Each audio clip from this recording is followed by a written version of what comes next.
Mungu yu mwema, Mungu yu mwema, Mungu yu mwema, Mungu yu mwema, Mungu yu mwema.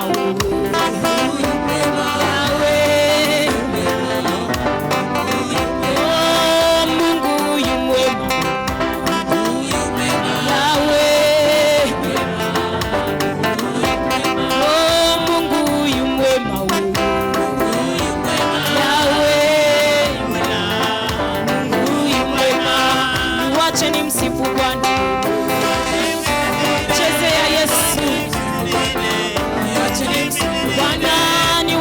msifu Bwana. Yahweh, wacheni msifu Bwana. Mungu yu mwema. Yahweh, Mungu yu mwema. Mungu yu mwema. Yahweh, Mungu yu mwema. Wacheni msifu Bwana.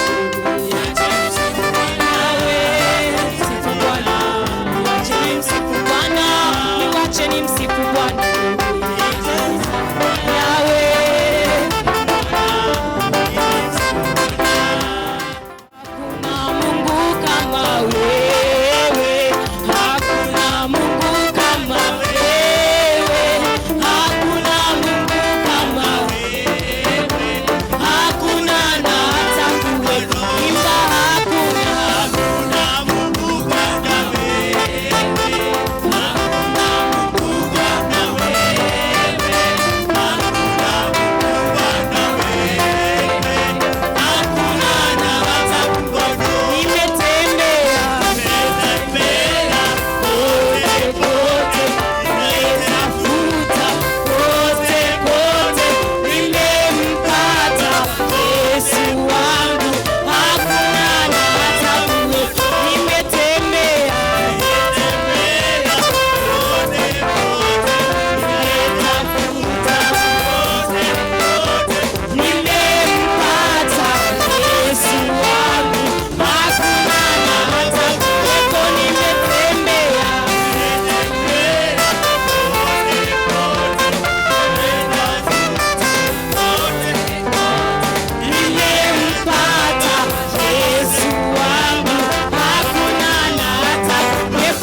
Church, praise God.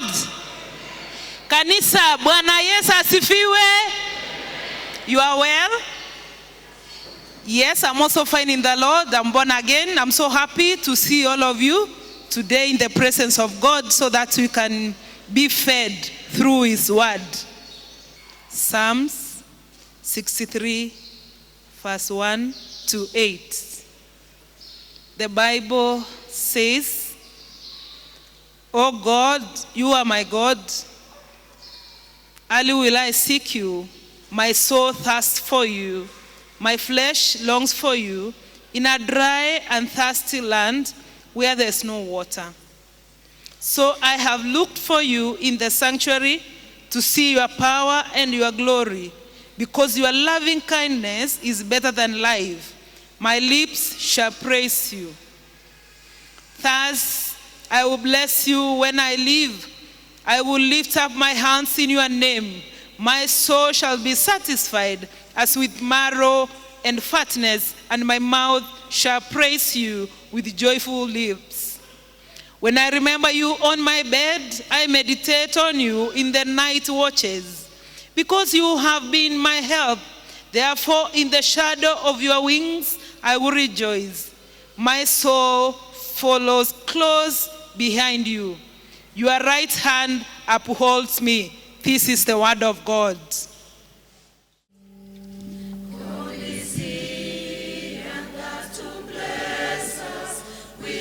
We are waiting.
has given me a message called the power of repentance. Tell somebody the power of repentance. Bwana Yesu asifiwe. Many a times, when we speak about repentance, there is a lot of misinterpretation that people are being judged. But the call to repentance is not about judging. It is the biblical invitation towards salvation. It demands repentance. And this is why I speak about this message today. I am energized by the fact that the ministry of John the Baptist was all about repentance. Repent, for the kingdom of God is near. Bwana Yesu asifiwe. Jesus began his ministry preaching about repentance. He went to Galilee proclaiming the gospel of the kingdom of God is near. So let us repent. Mark chapter 1 verses 1, utaona hiyo. And I want to tell you, this is what inspires me today to talk about repentance. What is repentance? If you are writing, it is the activity of renewing one's action and feeling contrition or regret for the past wrongs. Regretting, you regret for the past wrongs. It generally evolves around remorsefulness. Remorsefulness, feeling remorse, a commitment to personal change, and a resolve to live a more responsive human life. It is necessary to attain salvation. Repentance includes a self-search. Unajiangalia mtu wa ndani, a self-search, an admission of guilt, a confession, and a promise or a resolve not to repeat the offense, and an attempt to reverse the harmful effect of the wrong where possible. Mark my words, an attempt to reverse the wrong, to reverse it where possible. And I used the word where possible deliberately because sometimes it is not possible. What do I mean? One time, we were a team of young ministers going to minister in our local communities back in Meru. And we preached a weekend challenge for the whole weekend. At the end of it on Sunday, people were touched, people embraced the altar call, and there was a lot of transformation and the move of the Spirit. When we were through, there was this particular old man who came to me and told me, I would like to receive Jesus as my personal Savior, but I find it so hard to do that. Na nikamuuliza, why are you finding it so hard? Why can't we do it just now? And he told me, Pastor, you know, there are things which are very complicated in my life. Nikamuuliza ni mambo gani haya ambayo ni magumu? And he told me that somewhere in his journey of life, akiwa kijana, kuna mahali walikuwa wanapigania shamba.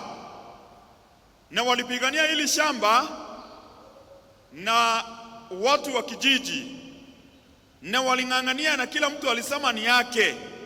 Na mwishowe ikaenda kwa land disputes, zile ambazo zina settle mambo ya mashamba, traditionally in rituals that attracted curses and blessings. Na hizi hazikuwa mchezo. Wengi wetu hapo wanatoka upande wa Meru. Na kulikuwa na hiyo ritualistic ceremony inaitwa kuringa mburi. Hiyo sijui nita interpret namna gani. Beating the goat, yeah? Beating the goat. Bwana Yesu asifiwe. Sasa wakaenda kubeat the goat. Kumbe ile kubit the goat is a ceremony ambayo unakuja asubuhi sana before dusk, before dawn. Na ukikuja hapo ina involve stripping naked, applying ashes on your body, culling a dead goat ambayo utaikata kichwa na unaibeba, and you go with it around the entire boundary of the farm. And there you are placing curses and saying, if this does not belong to me, ndiro kwa jambo liyeje, and dive interpret that for me, a curse that better I die like this goat if this does not belong to me. And this man did this. The heart of man, unajua roho ya mtu na dhambi, na anajua kabisa hii shamba, kwa sababu mahali ilifanywa hivyo kulikuwa na the owner and the one who is not the owner. Anaongea hiyo curses zote juu ya maisha yake. And in the Meru tradition they say that once that falsehood is passed, it follows generations and generations. Curses are placed upon the family and the people continue to die. Hata wale ambao walizaliwa na wajui nini inasababisha wanaendelea. Na hii mambo ilikuwa inafanyika. And this man confessed that this is what happened. And by now, nimelima hiyo shamba, nimedevelop, nimejenga manyumba, ni miaka nyingi, hata wale walisahau, na hata mimi sina mahali pa kwenda. Lakini kusema kweli, hii siwezi taka mtu mwingine ajue, lakini kusema kweli ndani ya roho yangu ninajua ni uongo. Najua I gave a falsehood, I lied, and it has destroyed me over the years. Can you imagine? So, it was not easy. This is why I tell young people, get the connection with Jesus before you have had things on your journey of life that you cannot be able to wash away or wish away. It is not easy. And in Isaiah chapter 1 verses 18, the prophet of God was sent to say to the people, come now. God is speaking. Let us reason together, says the Lord. Though your sins be as scarlet, they shall be as white as snow. Though they be red like crimson, they shall be as wool. Bwana Yesu asifiwe. Hata kama ni kama soot, they will be cleansed as white as snow. Bwana Yesu asifiwe. And I prayed for this man, and we prayed for him, and we gave them the assurance. Of course, consequences were there, but because he was willing to embrace the message of salvation, we pleaded for his forgiveness, and the forgiveness of the family. And Jesus is a curse breaker. He breaks the curses that we have inherited. He breaks all those things that are generational, that might have come our way even without our knowledge. Bwana Yesu asifiwe. What is to repent, therefore? To repent, therefore, it is to turn around, to return, to feel sorrowful. It is like you are driving in the wrong way, you realize it, na unasimamisha gari, you make an about turn, unarudi tena. The Greek word for repentance is metanoia. It's good for you to know this word. You can meet it in international circles. Metanoia. Sometimes I've heard of metanoia conferences. Metanoia means repentance. Meta stands for the word after. Noia stands for the results of perceiving or the result of thinking. It implies to think differently after. To think differently after. Am I speaking to you? So metanoia is an afterthought, different from the former thought. It is a change of mind and conduct, a change of heart. Metanoia is a change of heart or a change of conscience. Unabadilika kabisa. Repent is more than just turning from sin. It is also turning to God, embracing godliness. It is the first step in a sinner reconciliation, journey of reconciliation with God. kurudia Mungu. Upon true heartfelt repentance, God is ready and willing to forgive any sin. He cleanses any sin. This is why Jesus died on the cross and provided us this grace. So it requires a contrite spirit and a genuine repentance, authentic repentance. It is very interesting. Every time we start a service, we start with the word of confession and repentance. Almighty God, our Heavenly Father, we have sinned against you and against our fellow men in thought and word and deed. What do those words mean to you? Are they just recital? Are they just ones that we are verbering? Kuna mahali inafikanga hata inasema, we are truly sorry and repent of all our sins. How many times have you told somebody sorry? Every time we say this, we reach that line, it normally touches me. We are truly sorry. You know, it's not easy to say sorry, and we know it, isn't it? Is it easy? But here, we say sorry to God, and we are telling God himself, we are truly sorry and repent of all our sins. Even the Apostles' Creed, there is repentance there. All the recitals that we do, the Lord's Prayer, forgive our sins, there is repentance. Repentance is very, very important to the Christian who have come to embrace genuine faith, genuine confession. And in 1 John 1:9, the word says, if we confess our sins, God is faithful to forgive us. And Psalm 51:16-17 emphasizes that God will never despise a contrite spirit. A contrite spirit, God you will never despise. Amen? And just like David in the wilderness, God is inviting us from our wilderness today to come and get this free supply of forgiveness, free quenching of our thirst with free waters, where we are not required to buy or give anything back, but just accepting to turn away from sin to a life of love, obedience, and keeping the commandments and walking in accordance with the scriptures. Bwana Yesu asifiwe. The procedure of repentance emanates from that self-search, as I have said, godly sorrow, feeling a godly sorrow, precipitated by a need to be sorry, a need to be sorry for our sins, and followed by confession.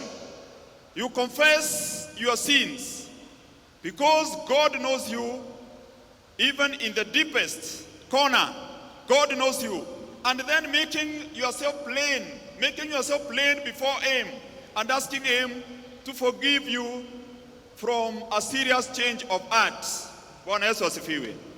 You know, the other day I remembered a story that was a testimony actually that was shared to us by one man, which was a true testimony of a gentleman who worked for many years in Nakuru in an Indian shop.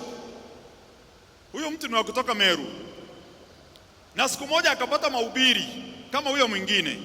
Na alipopata mahubiri, he felt that he needs to embrace this great salvation. And when he embraced the salvation and felt the warmth of a new life, this man felt that I have to correct every wrong that I did. And during his last days before he retired, in that Indian shop, aliangalia kitu ya kunyakua. There was a lot of cover. He could not be able to take anything, but somehow he managed to sneak out an axe, shoka. Kashoka tu ndio aliweza kunyakua kwa hiyo hardware. It was an hardware shop. Na akachukua hiyo shoka akaificha, na hiyo aliweza kuitoa. Akatoka nayo. Muhindi alikuwa amerinda vitu sawa sawa. Alipoenda nyumbani, alitumia hiyo shoka yake for a number of years. But on this particular day when he received Jesus Christ as Lord and Savior of his life, aliamua hapana, hata ile shoka nitarudisha. And the man took the axe and paid the transport and traveled all the journey paka Nakuru. Na akarudi kwa duka ya Muhindi akaingia. na akamwambia umenisahau. Mhindi akamwambia anaweza kukusahau namna gani? Akakaribishwa kwa shangwe na akamwambia jambo lile limenileta ni kwamba nilipotoka hapa, yale maisha nilikuwa ninaishi, nilipoenda nilikutana na mtu anaitwa Yesu, na nilipokutana na huyu Yesu aliponizungumzia niliona dhambi yangu peupe, na moja ya dhambi zangu nilipokuwa nikitoka hapa nilichukua kitu fulani and he removed, and because of this Jesus I decided to bring it back to you. Na Muhindi akaangalia akaona hata sina haja na hii kashoka, lakini mambo ya huyu mtu amesafiri all the way paka Nakuru, amekuja kwa sababu amekutana na Yesu, and he told him I think this Jesus is somebody. Bwana asifiwe. If this is what this Jesus can do, this Jesus is somebody. Bwana Yesu asifiwe. I don't know what Jesus has done in your life. Once you got this touch of this great salvation which has brought you here today, what has it done in your own individual personal life? There are many consequences that come with an repentance, and we read in the book of Corinthians many sins that Paul talks about the Israelites and the consequences that followed them. They were idolaters, worship of idols, and this led their fathers to suffer in the desert. Sexual immorality. One time read 23,000 to die in a day because of sexual immorality. You know, they tested the patience of God, and God released snakes in the desert. They kept on grumbling, Makdambia grumbling. It made God to release the angel of death, the destroyer, who came and killed and executed them. Paul impresses upon them that these things happened as an example to warn them to repent. Bwana Yesu asifiwe. And you know, non-repentance leads to consequences and suffering. But here, we may ask a very hard question. A very hard question. You know, the Israelites believed that suffering was a result of sin that one had committed. When they see you suffering in any way, wanaona ni kwa sababu ya dhambi zile ambazo umetenda. Am I speaking to somebody? Bwana Yesu asifiwe. Job suffered not because of his own personal sin, but God tested his faith. Sometimes you suffer when God is testing your faith. Amen? Are you listening to me? Look at Joseph. Joseph was sold by his brothers. Had he committed any sin? He only shared his vision with his brothers, and his brothers decided to sell him, where he went and suffered until he was thrown to prison. But this kind of suffering came because of the sins of his brothers. And God, on the other side, meant it for good. Sometimes when you are suffering, God means it for good, that may be realized as time goes by. So the next time, don't tell somebody that wako na shida kwa sababu ya dhambi zao. And somebody may tell you, it happened because you have sinned. Far be it from me. Bwana Yesu asifiwe. It is only God who is the righteous judge. Do not judge somebody. And this has become our custom. Kitu ikifanyika ya mtu tunasema si unakumbuka, si unaona vile alifanya. Sasa ni wakati wake. Wacha gashi kitwe. Sasa ni wakati wake. Unajua huko Meru tunasemanga gashi kitwe. Kapate. God forbid. God forbid. It is not because of that. It may be out of God is testing your faith. God is establishing you. God is working a certain good, and sometimes you suffer. The book of Romans 5:2 says, death comes to the world because of sin. Proverbs 29:1 says, a man who remains stiff-necked will suddenly be destroyed without remedy. If only you remain stiff-necked without repentance, then destruction will come. So on the other hand, destruction comes because of sin. You know, the apostles asked Jesus, what is it that caused the Galileans to suffer? You know, the Galileans were in the temple. They were offering sacrifices, and they were celebrating the Passover. But during that time, there was a rumor that they were plotting seditious to overthrow the government. And when Pilate heard about it, he sent emissaries, and these people were killed in the temple. They were slaughtered in the temple, and their blood was collected, and it was mixed with the sacrifice. It was very cruel. But this is what happened. If you read the book of Luke that we read, what caused these people to suffer? What caused them to be killed? They were doing the right thing. They were in the temple. Then the Tower of Siloam. Still Pilate ordered a water supply system to be constructed. And when these men were constructing this water system, suddenly it collapsed. It collapsed, the walls, and all of them were killed there. Na tumesikia manyumba yakibomoka hapa Nairobi, tumesikia mikasa mingine ya kila aina. Why does this happen? I want to tell you that it is not from God. God does not cause evil. Sometimes it is out of their own sin. Sometimes it is out of others' sin. And this is why as a church, we must repent our sins. Bwana Yesu asifiwe. We must repent the sins of others. Kwa sababu, others can cause us to suffer because of their sins. Am I speaking to somebody this day? Bwana Yesu asifiwe. And in the book of Luke, we are told to repent or perish. But remember, Romans chapter 8 verses 28. In all things, God works for the good of those who are called according to his purpose. Whatever happens, God works for the good of those who are called according to his purpose. Amen? All we need to do is embrace this great repentance, this great salvation, and as Isaiah 55 verse 6 tells us, seek the Lord while he may be found, call on him when he is near. When we call upon him, he will hear our prayers. Bwana Yesu asifiwe. You know, God is so faithful. In the book of Genesis, chapter 18, we read a story there, although we never read it today, but it is a story about the destruction of Sodom. And Abraham saw the anger of God against Sodom. And God was about to sweep away this city. And Abraham tells God, if there are 50 people who are faithful, can you spare the city? And God says, for 50 people, I will spare the city.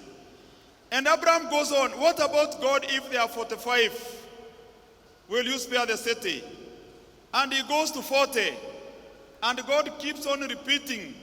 If you read this, if you want to know the patience of God and the humbleness of God, will you spare the city? And Abraham does not stop telling God. He goes all the way to 10 people.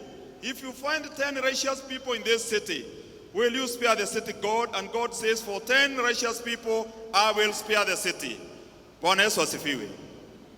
I am using this in the right order of true gospel, because I saw it also in another clip of somebody misusing it.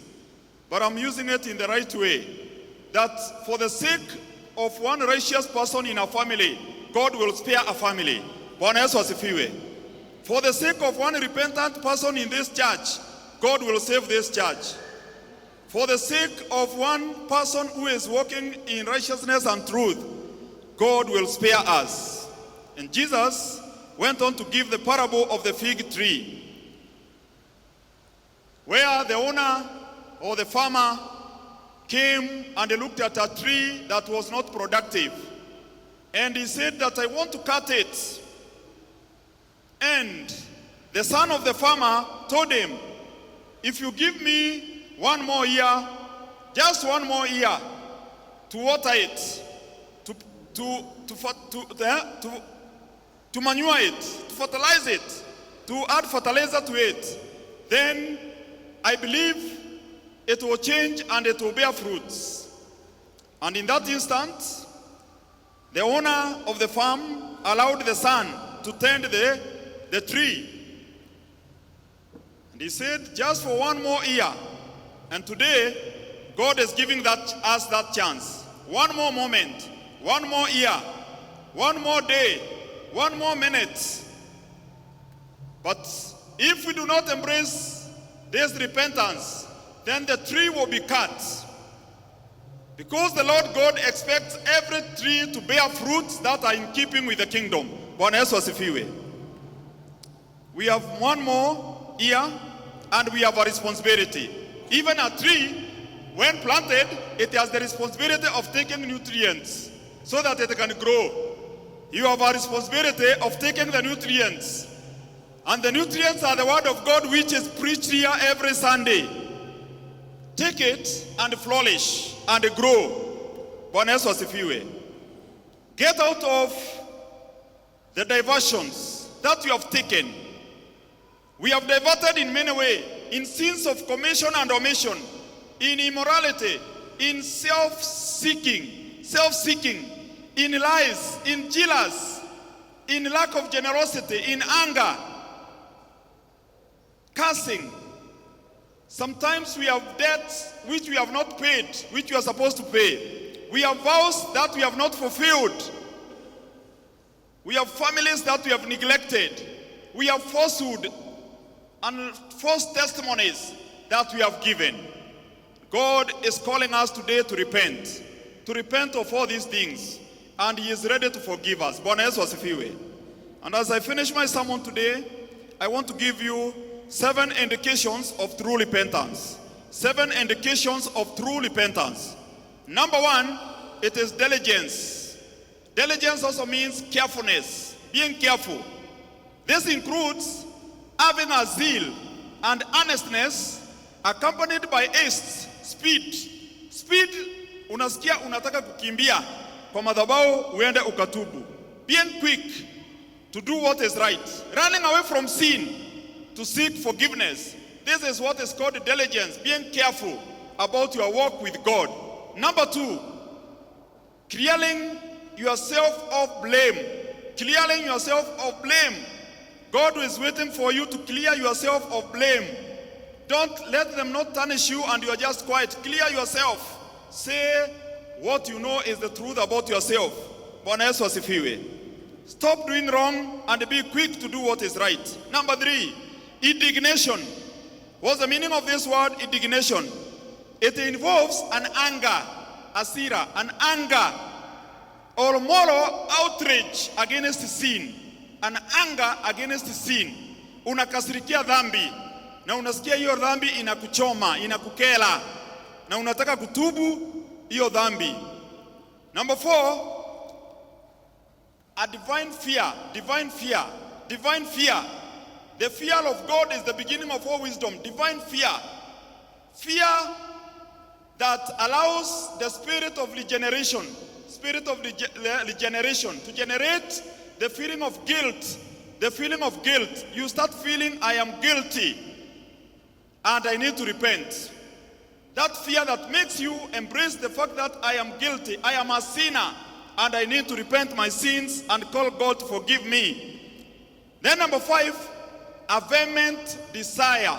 Vehement desire. This is a powerful desire or a fervent wish to be right before the eyes of God. You are feeling, I need to be right. Mungu akiniangalia ananiona niko namna gani? Kwa matamshi yangu, kwa matendo yangu, kwa mienendo yangu. I need to be right with God. Number 6, zealousness. A zealousness or eagerness. Eagerness and orderly interest to pursue righteousness and turn away from sin. This is a zeal to be right with God. Number 7, vindication. Vindication. You need to be vindicated. This involves eagerness to be freed. To be freed. Kuachiliwa huru. To be vindicated from all allegations and blame. And readiness to pursue justice. Readiness to pursue justice. Bwana Yesu asifiwe. Hii unaifanya deliberately. These are the true signs of true repentance and not apathy. And not apathy. You know what is apathy? Apathy is a lack of interest. Hauna interest ya kurepent. It is what is called indifference or passiveness. Wewe umenyamaza tu, you are just there, you are just passive. Or lack of passion. Hauna passion or are concerned, it is actually a don't care attitude. It is a don't care attitude. That is apathy. A true repentant sinner keeps away from the qualities of apathy. Bwana Yesu asifiwe. Do you have these signs? Today, I call upon you to invite a godly sorrow. A godly sorrow. A sense of guilt. To realize the love of God that cleanses. It attracts His mercies and healing of yourself and the land. A pardon, seeking this pardon that is transformative, that transforms, that inspires, and leads to newness. Repentance leads to newness. Bwana Yesu asifiwe. And today I speak that the love of God and the reality of the coming judgment may help us to approach repentance. Let us seek true and earnest this repentance and stand firm when we know that we are standing, so that we can overcome all temptations. Temptations are there. We are human beings, weaknesses of human beings, but you can purpose to stand for the glory of God. Bwana Yesu asifiwe. Shall be permanent, powerful, tangible. What the Lord has done today, we shall be permanent, permanent, permanent, permanent. Yahweh, the Lord has done today. Yahweh, we shall be permanent. Make a confession. We shall be permanent. Yahweh, oh the Lord has done for me. We shall be permanent. We shall be powerful, permanent, tangible.